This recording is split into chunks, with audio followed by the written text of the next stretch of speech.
Welcome back, everybody. Today we're going to be diving deep into those fascinating and sometimes frustrating mental quirks Mm-hmm. that can trip us up when it comes to risk, Right. especially the kind of low probability, high impact scenarios Yeah. you folks deal with every single day in finance, investments, insurance, and climate risk. Mm-hmm. I mean, we all like to think we're pretty rational, Well, of course. but even the sharpest minds Sure. can fall prey to Absolutely. what are called Yeah. cognitive biases. These biases are essentially mental shortcuts Right. that can lead to less than ideal decisions, Yeah. particularly when dealing with complex risk assessment. I mean, think about it. Hurricane Katrina, Challenger explosion, Deepwater Horizon. Oh, yeah. These weren't just technical failures. Right. Cognitive biases played a role too. Absolutely. And I wonder if those biases were better understood, Mm-hmm.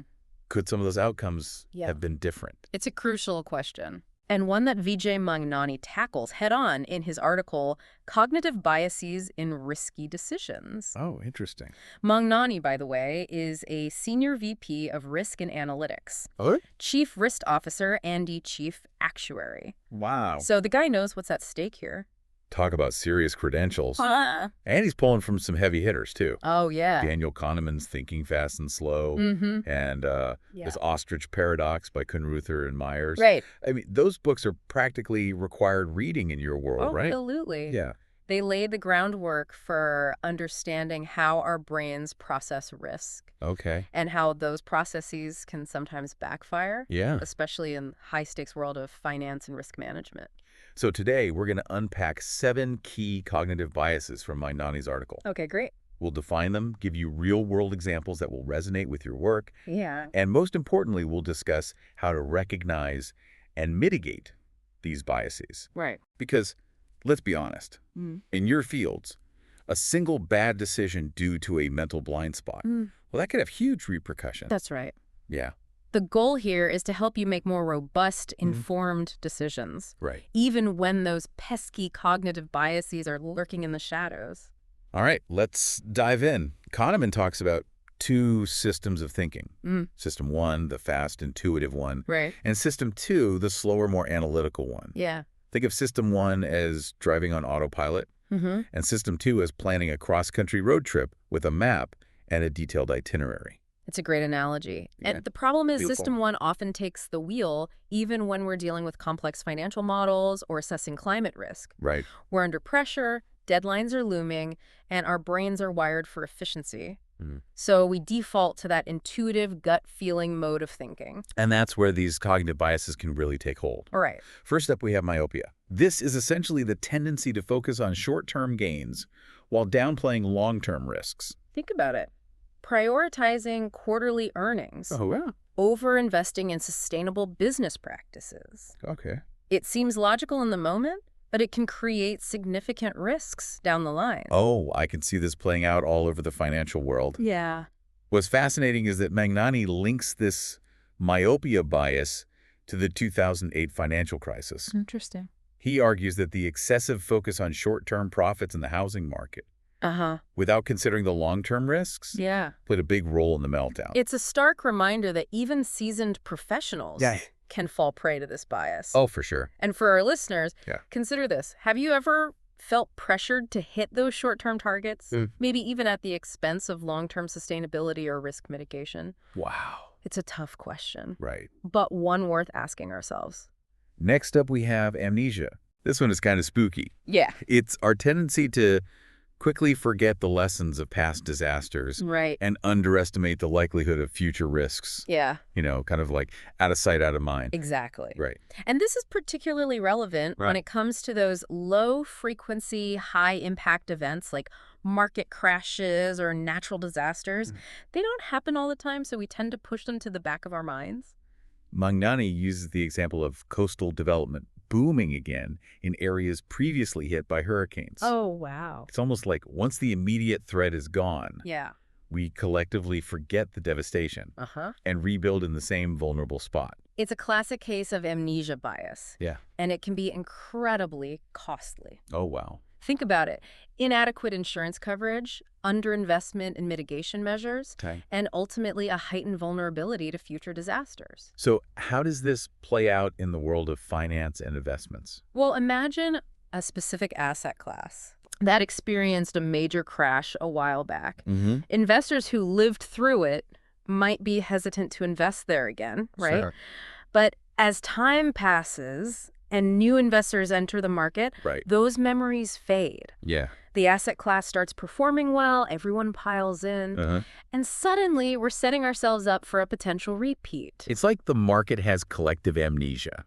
Yeah. So for our listeners, it's a good reminder to regularly revisit historical data, Mm-hmm. case studies, and even personal experiences Yeah. to avoid falling prey to this bias. Right. Don't let the allure of recent trends overshadow the lessons of the past. Absolutely. What do you think? A historical perspective is essential, particularly when assessing risk in a constantly evolving market. While we might forget past risks, Yeah. we also tend to be overly optimistic about the future. Right. And that brings us to our next bias, Okay. optimism bias. Optimism bias, all right. This is the tendency to overestimate the likelihood of positive outcomes. Mm-hmm. While downplaying potential risks, Okay. we see the world through those rose-colored glasses, All right. focusing on the potential rewards while ignoring the shadows lurking behind them. I think we all know someone like that, the eternal optimist who always thinks things will work out, Yeah, even when the odds are stacked against them. absolutely. But how does this play out in the realm of finance and risk management?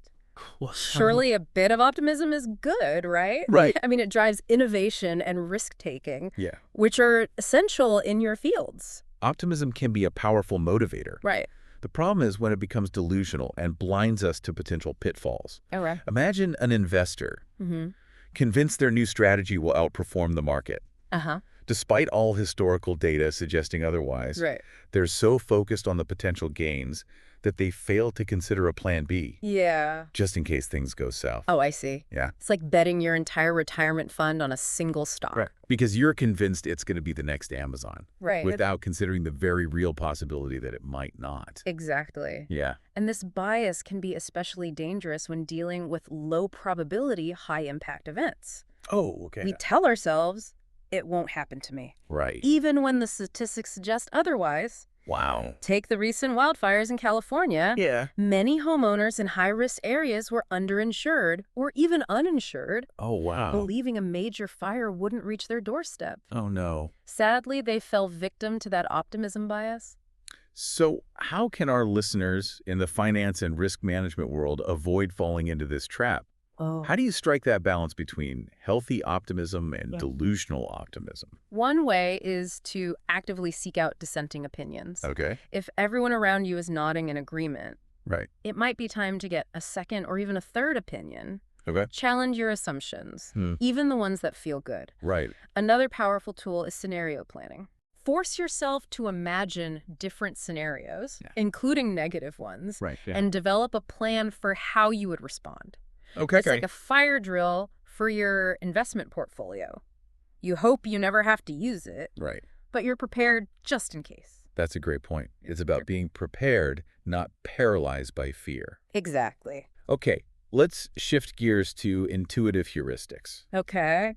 This one sounds a bit technical. It might sound that way, but the concept is quite straightforward. Okay. Heuristics are mental shortcuts our brains use to simplify complex decisions. Right. They help us make quick judgments Yeah. without getting bogged down in tons of information. Right. In many cases, heuristics work fine. Okay. But in the realm of risk management, Yeah. those shortcuts can lead to some pretty big blunders. I can see that. Yeah. It's like using a rule of thumb Uh-huh. when you really need a precise measurement. Yeah. Sometimes those rules of thumb work, but sometimes they lead to a wonky bookshelf. Can you give us an example of how this might play out in our listeners' work? Absolutely. Okay. One common heuristic is the availability heuristic. Okay. We tend to overestimate the likelihood of events that are easily recalled or have happened recently. Right. For example, if you've just witnessed a major market crash, Mhm. you might overestimate the probability of another one happening soon, Oh. even if the current market conditions are totally different. It's like our brains are saying, well, that scary thing just happened, so it must be more likely to happen again. Yeah. But that's not always the case, right? Right. Yeah. And this can lead to overreactions. missed opportunities, or even a paralysis in decision-making. Okay. Let's say you're an insurance underwriter Mm-hmm. and you've just processed a claim for a major flood event. Okay. The availability of that recent event Yeah. might lead you to overestimate the risk of future floods Right. and adjust your premiums accordingly, Okay. even if the long-term data suggests a stable risk level. So it's about not letting those recent, vivid events hijack our judgment. Right. We need to take a step back, Mm-hmm. look at the long-term data, Yep. and consider the bigger picture. Absolutely. Don't let the availability heuristic make you overreact or miss out on potential opportunities. Exactly. Okay, that makes sense. Yeah. So we've talked about our brains being short-sighted, Mm-hmm. forgetting the past, Right. being overly optimistic, Yep. and relying on faulty mental shortcuts. Mm-hmm. What other mental traps do we need to be aware of? Well, I'm starting to feel like my own brain is working against me here. don't worry. Awareness is the first step. Okay. And speaking of steps, Yeah. sometimes the hardest step is taking any action at all. Right. That brings us to our next bias. Inertia. Inertia, huh? Yeah. Like that feeling of being stuck in a rut. Mm. Even when you know you should make a change, Okay. you're basically clinging to the status quo. Yeah. Even when it's not serving you well. It's the do-nothing option. Right. Even when action is clearly needed. Yeah. And in risk management, that can be a recipe for disaster. Oh, yeah. Magnani gives the example of companies delaying the implementation of new risk management software, Okay. even though they know their current systems are outdated and vulnerable. Right. It's like thinking, well, we haven't had a major security breach yet, so why bother rocking the boat? It's that classic procrastination, right? Yeah. But on a potentially much larger Uh-huh. and more expensive scale. For sure. So how do we break free from this inertia bias, Well, especially in a professional setting where the stakes are so high? one way is to create a sense of urgency. Okay. Instead of focusing on the effort required to change, Yeah. highlight the potential cost of inaction. Right. For instance, instead of framing it as implementing a new software system, Okay. reframe it as protecting our sensitive data and avoiding a potential PR nightmare. Right. Suddenly, taking action feels a lot more appealing. It's like shifting the focus from the cost of action Yeah. to the cost of inaction. Exactly. Sometimes that simple mental shift can make all the difference. For sure. Yeah. And another helpful tactic is to break down those big, intimidating tasks into smaller, more manageable steps. Right. That can make the whole process feel less overwhelming Okay. and help you gain momentum. So if you're feeling stuck, Yeah. just start with one small action. Right. Even a tiny step can break the inertia and get things moving. Absolutely. Now, the next bias on our list Mm-hmm. is simplification. Okay.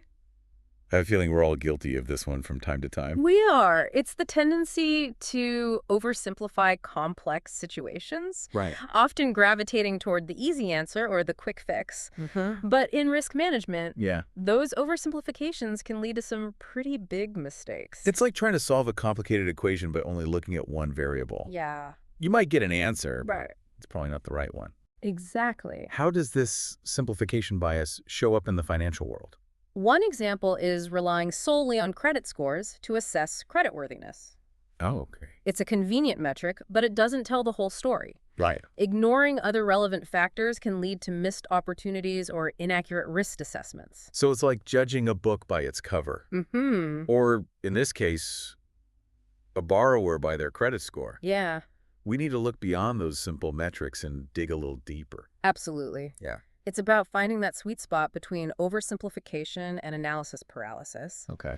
Ask the right questions, Mm-hmm. gather relevant data, and consider multiple perspectives Right. before jumping to conclusions. Okay. And remember, Yeah. every situation is unique. Right. What works in one context might not work in another. Flexibility and adaptability are key, For sure. which is a good segue to our final bias. Yeah. Hurting.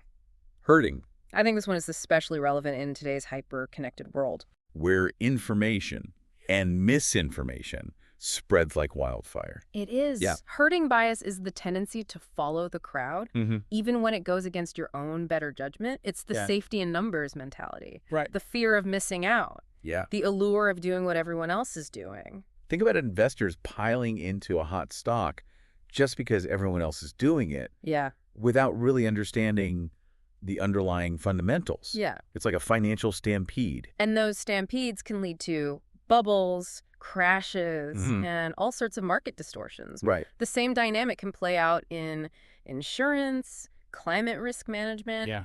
anywhere where groupthink can overshadow individual judgment. So how do we resist the pull of the herd? Wow. How do we maintain that independent judgment when everyone around us seems to be heading in a different direction? Right. It sounds like it takes a lot of courage and conviction. It does. Yeah. It's about cultivating critical thinking within your organization. Encourage people to question assumptions, Right. challenge conventional wisdom, and present dissenting opinions. Okay. Create a space where it's safe to say, hey, wait a minute. Are we sure this is the right course of action? What if we're all just following the herd? It's about building a culture where healthy skepticism is valued, Mm-hmm. not punished. Exactly. Yeah. And another key is to have strong analytical frameworks and decision-making processes Okay. that are grounded in data and evidence, Yeah. not just gut feelings or what everyone else is doing. So do your own research. Yep. Think critically Mm-hmm. and make decisions that are aligned with your own assessment of the risks and opportunities. Right. Don't just follow the crowd blindly. Absolutely. Well, that wraps up our deep dive into those 7 cognitive biases. Well, that was great. Hopefully, our listeners are walking away with a better understanding of how their own brains can sometimes work against them, Right. especially in high-stakes situations. Absolutely. Remember, awareness is the first step. Yeah.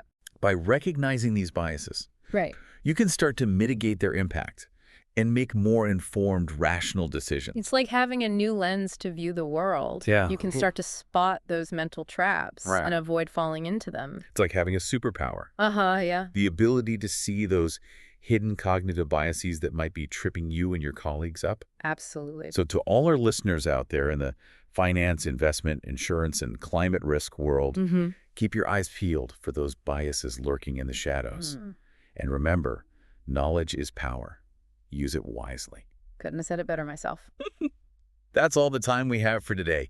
Thanks for joining us on this deep dive into the fascinating world of cognitive biases.